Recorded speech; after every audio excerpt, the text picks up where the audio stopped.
Alhamdulillahi Rabbil Alamin, wal aqibatu lil muttaqin, wala udwana illa 'alal zalimin.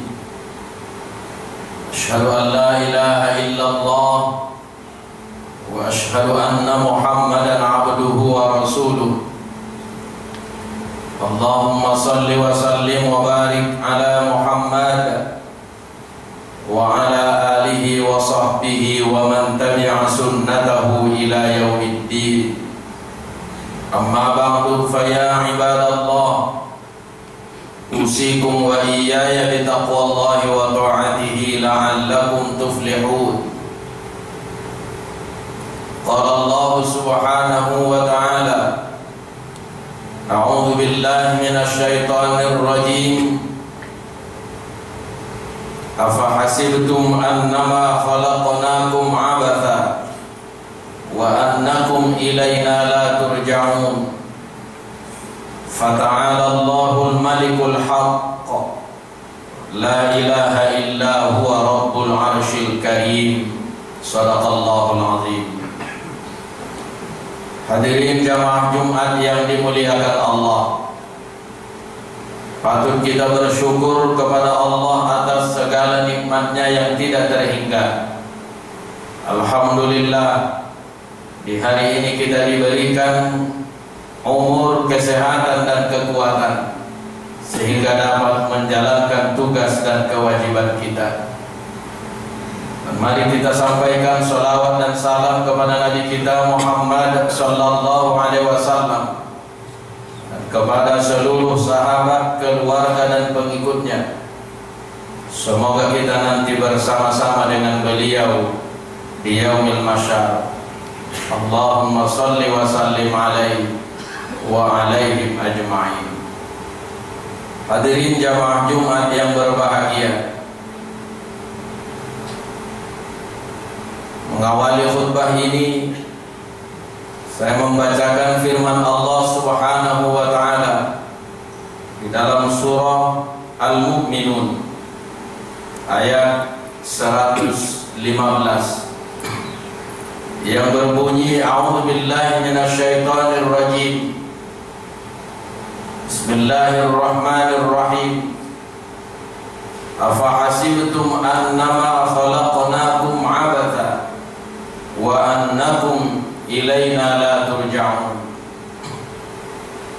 Artinya, apakah kamu mengira bahwa sesungguhnya kamu diciptakan main-main atau tidak ada tujuannya, dan sesungguhnya kamu tidak dikembalikan kepada kami. Hadirin jamaah Jumat yang dimuliakan Allah, Allah memberikan petunjuk kepada kita, Al-Quran, dan dijelaskan oleh Rasulullah sallallahu alaihi wasallam ayat-ayat Al-Quran itu. Disebut penjelasan itu As-Sunnah atau Al-Hadis. Di dalam ayat-ayat Al-Quran banyak Allah berikan gambaran terhadap kehidupan manusia, dan banyak Allah buat contoh-contoh kepada kita. Mereka yang berprestasi dunia dan akhirat, Allah berikan pujian bahkan julukan yang luar biasa kepada mereka. Sebahagian Allah berikan contoh kepada kita orang-orang yang dikutuk Allah, orang-orang yang dicela Allah, karena mereka hanya memikirkan kehidupan dunia dan lupa terhadap akhirat. Selain itu, Allah banyak memberikan arahan atau perintah kepada kita untuk melakukan ibadah. Apakah itu ibadah mahdhah atau ibadah yang ghairu mahdhah? Ibadah hablum minallah dan hablum minan nas. Para ulama mengatakan bahwa setiap ibadah yang kita lakukan itu tidaklah sengaja, tidaklah hanya semata untuk kepatuhan kepada Allah, mencari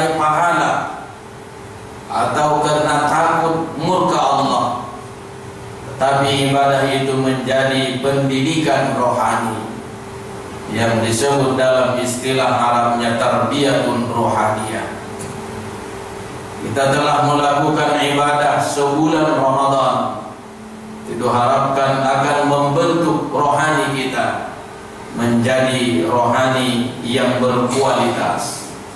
Manusia terdiri dari dua unsur secara umum, ada disebut jismun, yang kedua ruhun, jasmani dan rohani.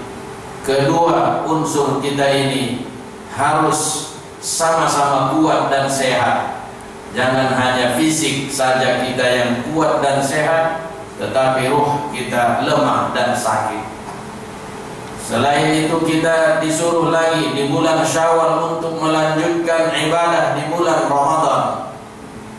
Dan sekarang kita sudah bersiap lagi untuk melakukan ibadah-ibadah nanti di bulan Zulhijjah khususnya dan seterusnya. Bapak-bapak dan saudara-saudara yang dimuliakan Allah, termasuk diantaranya adalah ibadah kurban. Ini agar kita membangun semangat siap untuk berkurban, menghindarkan diri kita daripada sifat terkait atau keterikatan kita terhadap dunia. Kemudian kita, bagi yang diberikan kesempatan untuk melakukan ibadah haji, di dalam ibadah haji ini lebih banyak lagi kita lihat pesan-pesan spiritual, pesan-pesan moral terhadap kita. Kalau kita perhatikan ayat-ayat Allah, ayat-ayat Al-Quran tentang haji dan umrah, subhanallah, bagaimana diharapkan orang-orang yang telah melakukan ibadah haji dan umrah itu akan menjadi manusia yang paripurna. Allah mengatakan di dalam surah Al-Baqarah dari ayat 196 sampai 203, 8 ayat berurut. Semuanya itu kalau kita perhatikan menjadi rambu-rambu di dalam perhajian atau pelaksanaan haji dan umrah. Di antaranya pesan Allah kepada kita bahwa di dalam melaksanakan haji ini adalah membentuk kepribadian yang kokoh, yang siap menghadapi masalah dan dapat menerima masalah-masalah besar dan dapat menyelesaikannya. Selain itu kita lihat Allah mengatakan bahwa dalam melaksanakan ibadah, terutama ibadah haji itu, haruslah kita ikhlas. Sehingga Allah mengatakan kalau kita lihat wa atimul hajja wal umrata lillahi fa in uhsirtum famastaysara minal hajj al-ayat. Kerjakan haji itu sampai sempurna, kerjakan haji dan umrah itu sampai sempurna. Ini artinya bahwa ibadah haji itu tidak mudah, sehingga Allah mengingatkan walaupun sulit, walaupun berat, tapi harus punya target sempurna. Jangan ya main-main, jangan hanya asal-asalan. Selain itu, bahwa ibadah haji ini tidak semua kita diberikan peluang untuk berkali-kali, walaupun sekali pelaksanaannya, tapi haruslah ditargetkan sampai sempurna. Kemudian Allah ingatkan lillahi, bahwa ibadah haji ini rawan umrah, rawan riya. Walaupun ibadah yang lainnya kemungkinan riya besar, tapi haji dan umrah ini lebih besar kemungkinan riyanya. Sehingga dua kali Allah ingatkan kita di dalam Al-Quran supaya betul-betul dilakukan dengan ikhlas. Kemudian kita melihat Allah mengingatkan kita agar di dalam melaksanakan haji dan umrah itu tidaklah perintah melakukan yang menjadi prioritas utama, tetapi yang menjadi prioritas di dalam haji ini pengendalian diri.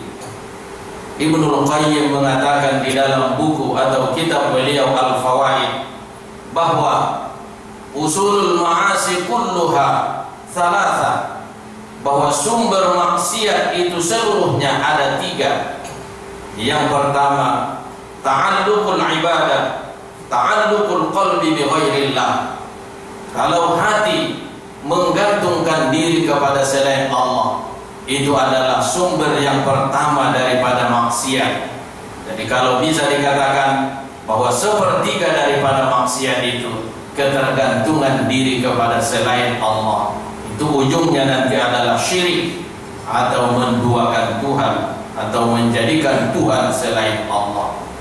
Yang kedua adalah ta'atul quwwah al-ghadabiyah, emosi yang tidak terkendali, kekuatan ghadabiyah, kekuatan emosi.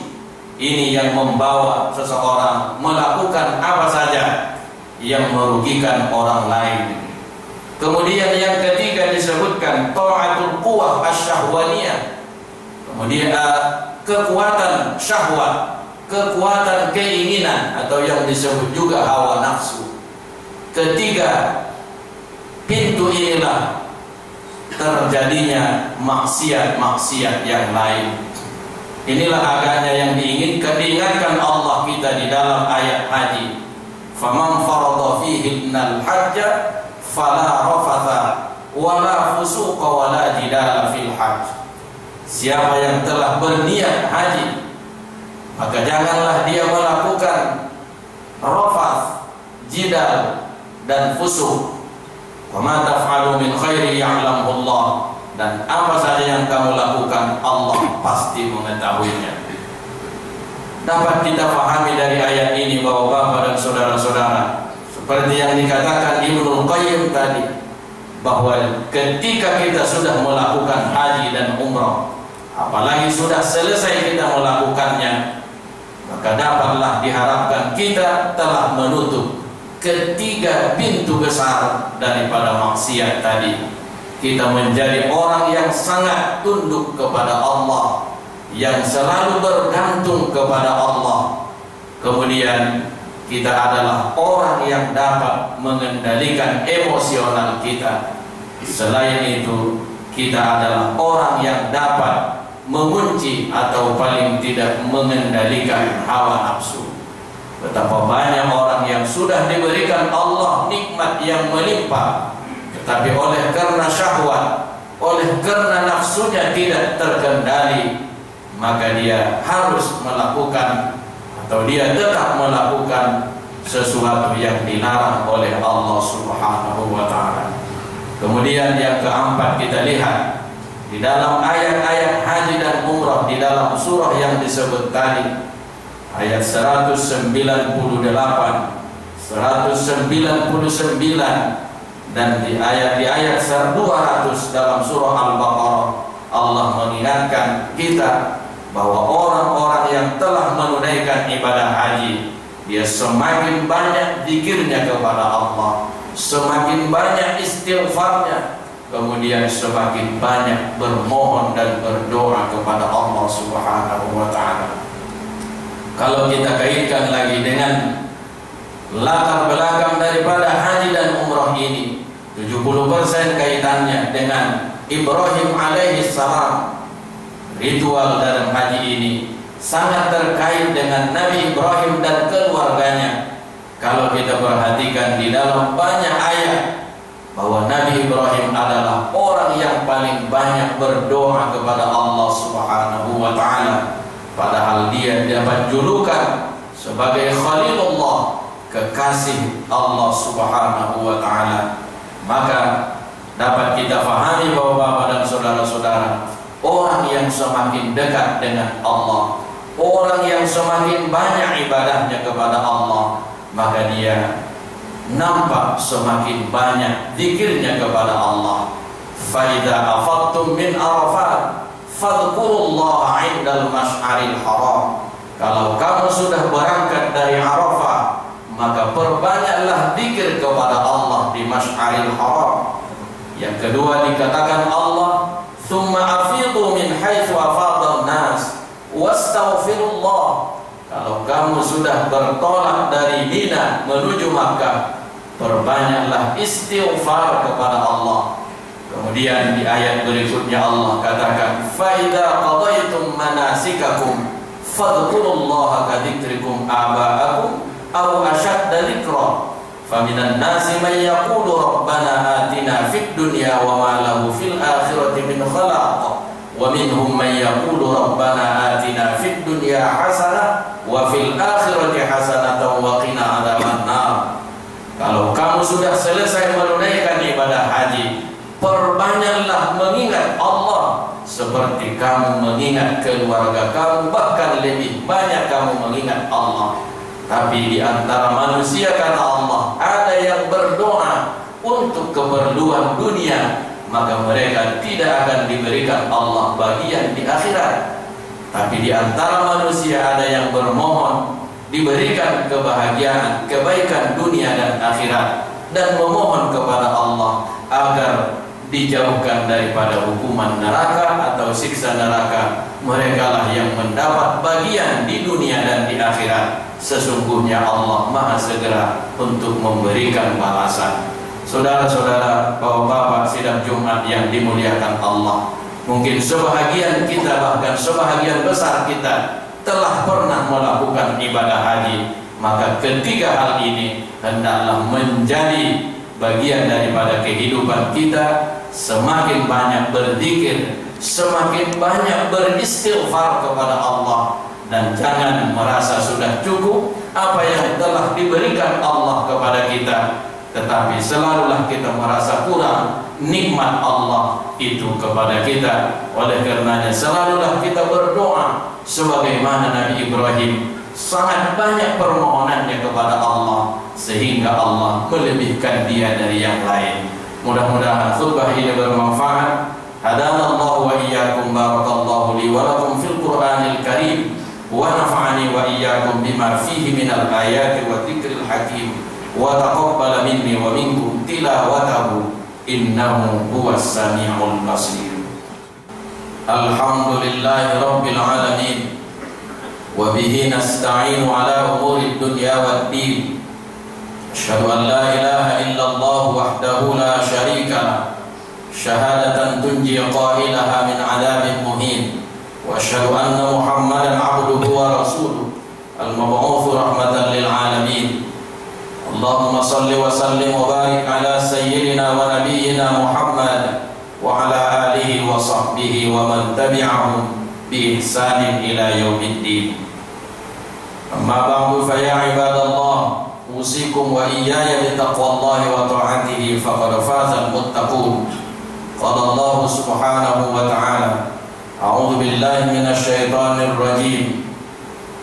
Ya ayyuhalladzina amanu taqullaha wal tanzur nafsum ma qaddamat lighad wattaqullaha innallaha khabirum bima ta'malun wa la takunu kalladzina nasullaha fa ansahum anfusahum ulaika humul fasiqun. Innallaha wa malaikatahu yusalluna 'alan nabi ya ayyuhalladzina amanu sallu 'alaihi wa sallimu taslima.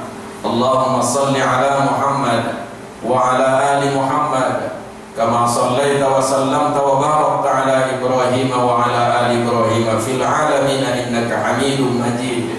Waradallahu man ashabi wa qarabati wa azwaji wa dhurriyyati ajma'in wa 'anil khulafa'ir rasyidin Abi Bakr wa Umar wa Uthman wa Ali wa 'anil tabi'in wa man tabi'ahum bi ihsanin ila yaumiddin.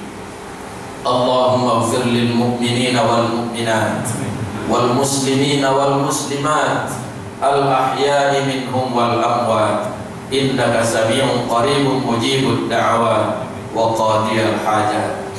Allahumma aktubis salamata lana wa li'abidikal hujjaj wal mu'tamirin waz zuwar wal musafirin wal muqimin an taj'ala hajjahum mabrura wa sa'yahum mashkura wa dhanbahum maghfura wa tijaratahum lan tabura.